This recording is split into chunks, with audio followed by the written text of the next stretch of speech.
Welcome back. Been gone a while from YouTube here. It's because I've been working on the applications for Pro Archery Ballistics.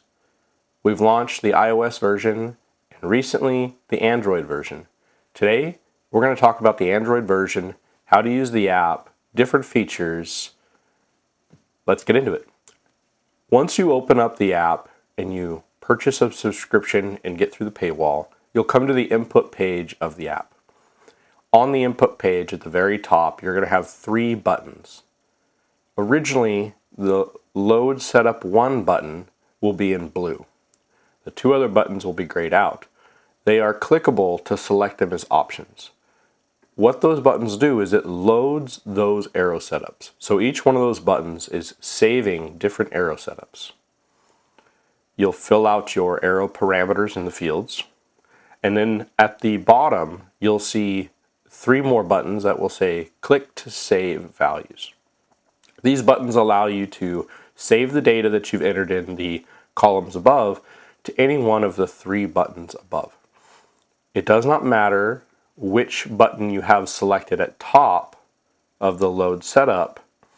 The save button is what saves the data to the button. So if you're currently on setup 3, for example, and you fill in the data, but you save the data to setup 2, that data will also be saved to setup 2, and whatever data was setup 3 before will not be changed unless you hit the save setup 3 button. At the very bottom of the page, we have a calculate button. Unlike the iOS app, which performs a lot of calculations automatically, in the Android version, we chose to go with buttons such that there wouldn't be any behind the scenes calculations being performed that could potentially slow down the app. So you've got buttons to initiate those calculations when you want to. If you hit that button, it'll calculate the data for the ballistics table on the next page. It'll also give you a prompt that says the calculations have been updated. Moving along to the table page, which you can do by selecting the table option along the bottom navigation bar, you'll see at the very top we have a select, target, or zero distance. If you click the orange letters, the orange numbers, it'll pull up a list. Now, throughout the application, any orange lettering you see is generally a selectable item that'll populate a list or an option for you to change. Below this, you have a calculate button again. This is the same button as on the input page. It will update the calculated values for the ballistics table. The calculation is performed based on which setup you have loaded.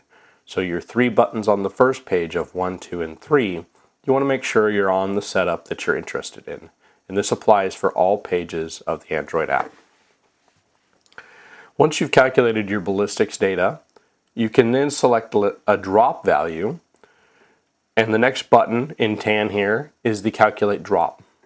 This will show your arrow's path starting from 0 out to the selected distance and out to 140 yards. This measurement is in inches and is located in the drop column of the table below. By default, the two values that are displayed in the column are velocity and drop. However, they are in orange. This means you can select from the table here to change those values. The data you can display is velocity, drop, energy, momentum, and time to target. More data will be coming soon, such as penetration, and the penetration will be based on the Poncelet model, estimating a penetration based off of arrow parameters and broadhead characteristics. Moving on to the arrow build page, there are 4 input sections on this page, 2 for arrow 1 and 2 for arrow 2. You input a starting velocity and mass for each arrow. You then select a distance from the orange selection box below from 0 to 70 yards. Again, to update the calculations, you click the tan calculate button. This will update the tables below to show you the conditions at launch and the conditions at distance for each arrow, including velocity, energy, momentum, and time to target. I plan on adding quite a few features to this arrow build section later on as well. One thing that's useful for this arrow build page is if you're curious what velocity an arrow might leave your bow at a particular weight, you can use that by holding the energy constant in the same value. So for example here, I have arrow 1 is 290 feet per second at 450 grains. That leaves me an energy of 84 foot-pounds. A 700 grain arrow, if I wanted to know how fast that would come out of my bow, I would change the velocity until it reached 84 on the energy scale here. Update the calculation, and that's approximately 233 feet per second that a 700 grain arrow would leave my bow if I was shooting a 290 feet per second 450 grain arrow. Likewise, you could also work in reverse if you wanted to know how much speed you would gain by reducing arrow mass. You could do the same procedure. Moving on to the next feature. Down below, you'll see the sight tape generation page. Now, when you click into the sight tape generation page, at the very top, you're going to see a select sight and again, orange lettering. If you select this box, you'll be able to select from a list of sights currently supported. We're working on adding more sights as quickly as we can. Right now we support all vertical rail type sights. This includes black gold, UV slider, Excel, or similar. All of Spot Hog's offering, the HHA Optimizer Tetra and the HHA Optimizer Light Ultra, as well as the Trophy Ridge Swift, the wheel portion, as well as the rail portion. So you select your sight from the list of options. On this page, there are 3 data fields you need to fill out. The first is your sight radius. This is the measurement from your pin to your peep. The second is peep to arrow. This is measured at full draw, the distance from the arrow to your peep. Side note, the sight radius is also measured at full draw. The third value is on-screen scale correction. And what this value is for is you'll see directly beneath that field, there's a 1-inch square.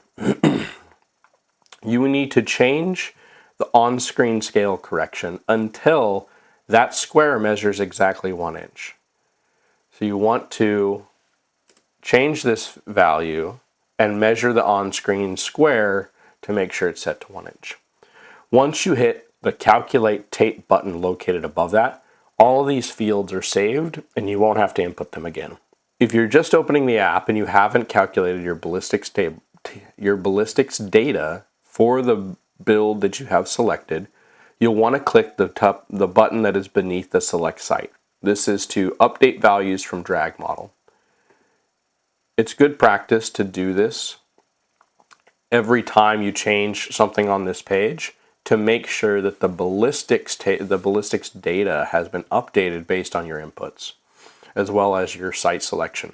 You'll see on screen will display a 2-scale model of your sight tape as long as you have corrected the 1-inch square to be 1 inch.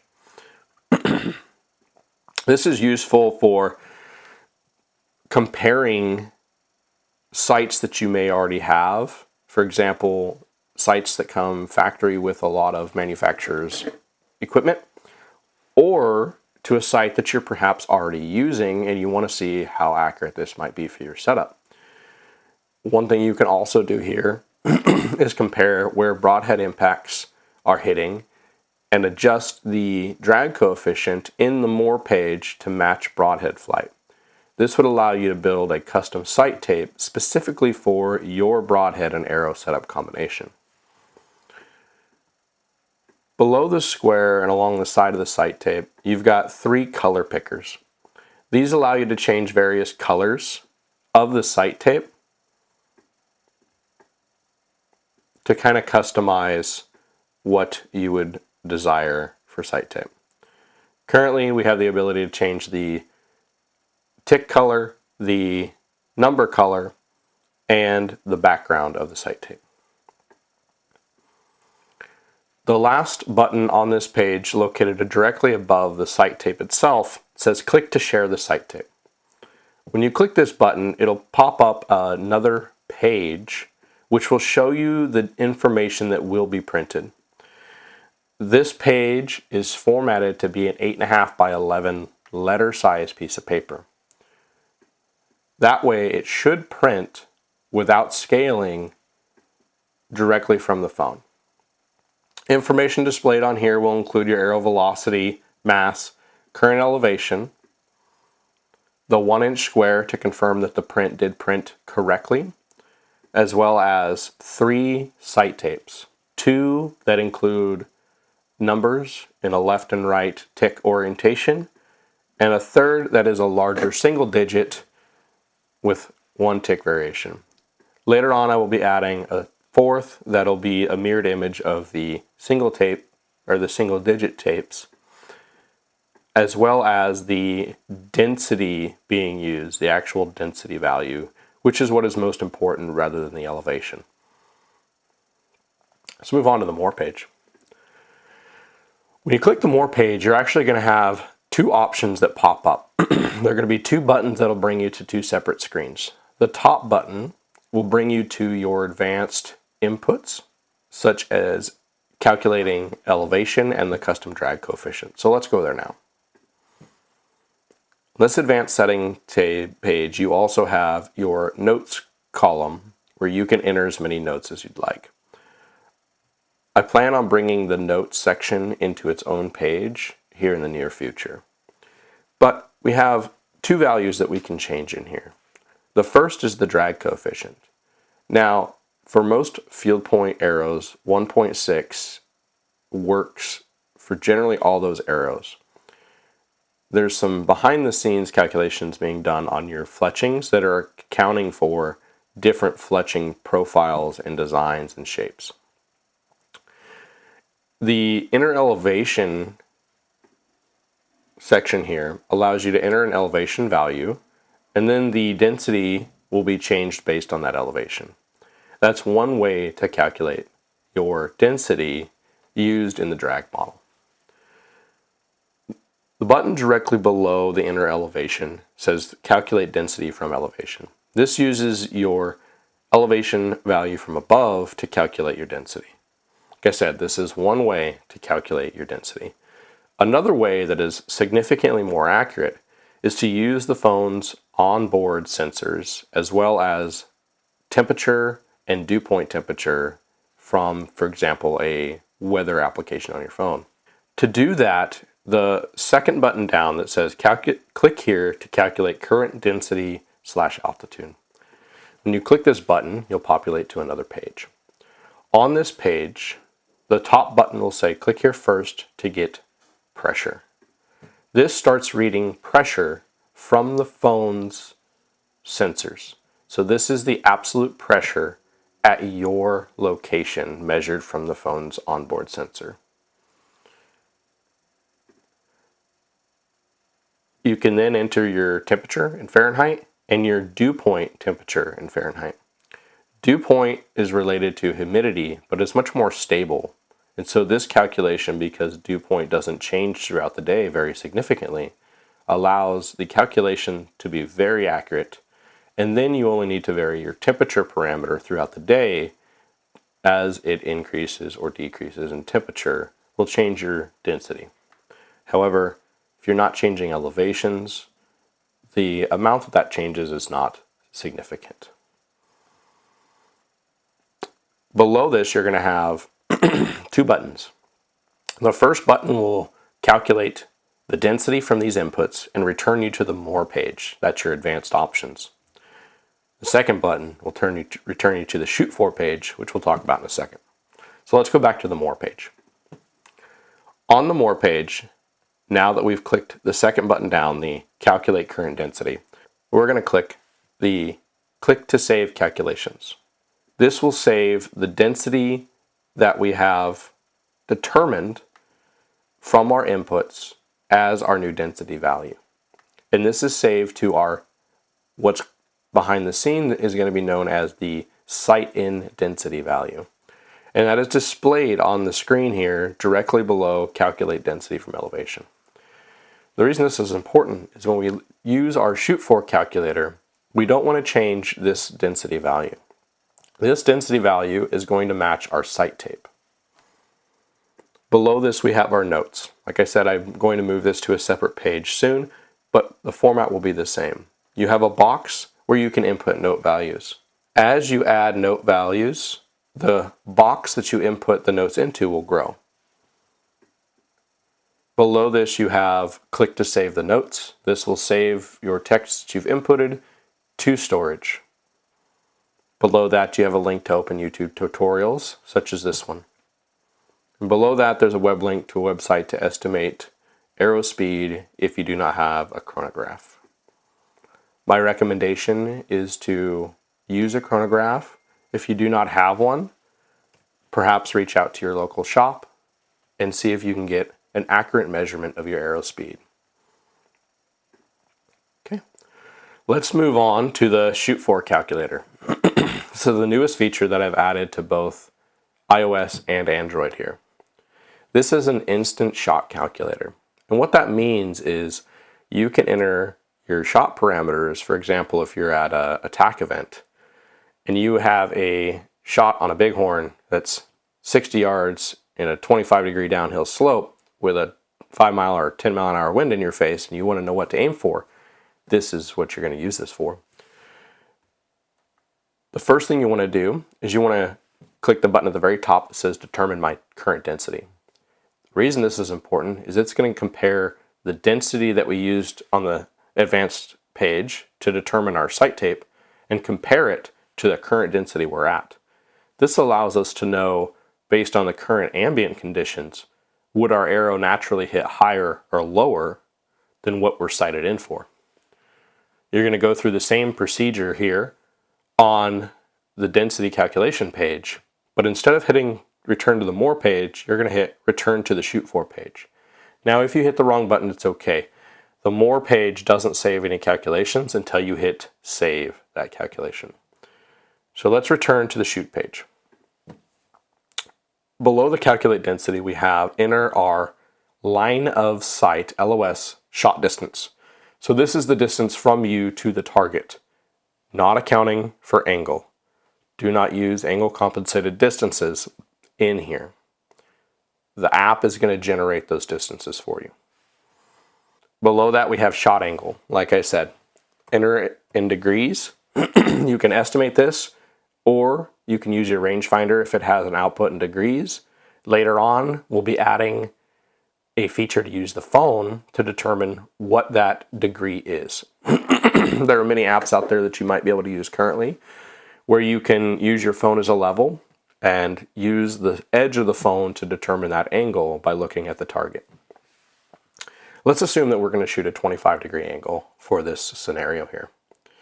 Below that we have wind speed. Again, devices are available for this, specifically anemometers. This is something I will never be able to measure with a phone, to my knowledge.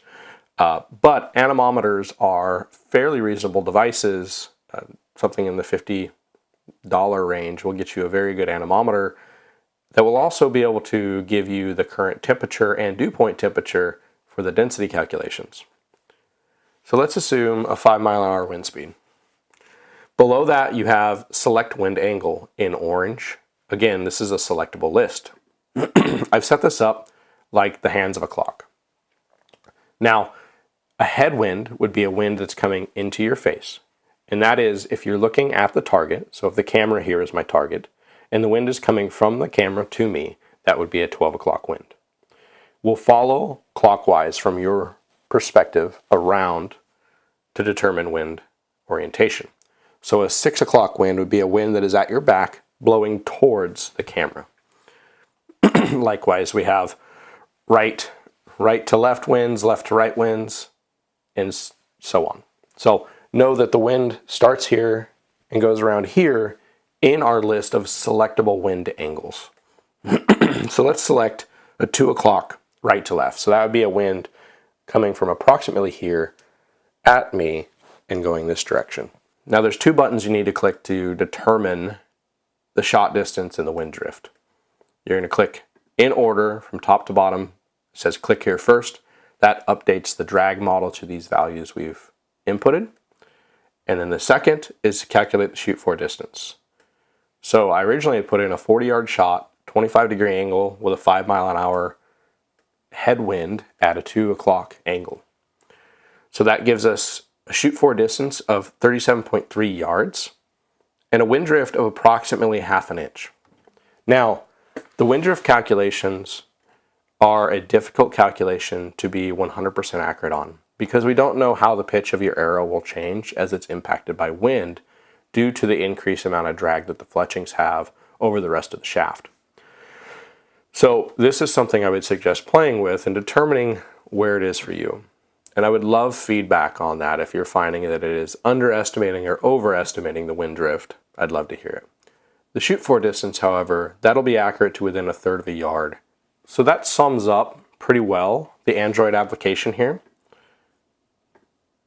Like I said, it is currently available for download on the Google Play Store. Our subscription model is $4.99 a year or 59 cents per month. I'll be adding as many features as I can think of to the application without making it too complex that it is cumbersome to use. So this has been an overview of the Pro Archery Ballistics app for Android. If you have any questions, comments, concerns, drop a comment below, or you can reach out at proarcheryballistics@gmail.com. And if you enjoyed any of these video series, please consider liking and subscribing. I've got a lot more testing coming up, and I hope everyone enjoys the show. Till next time.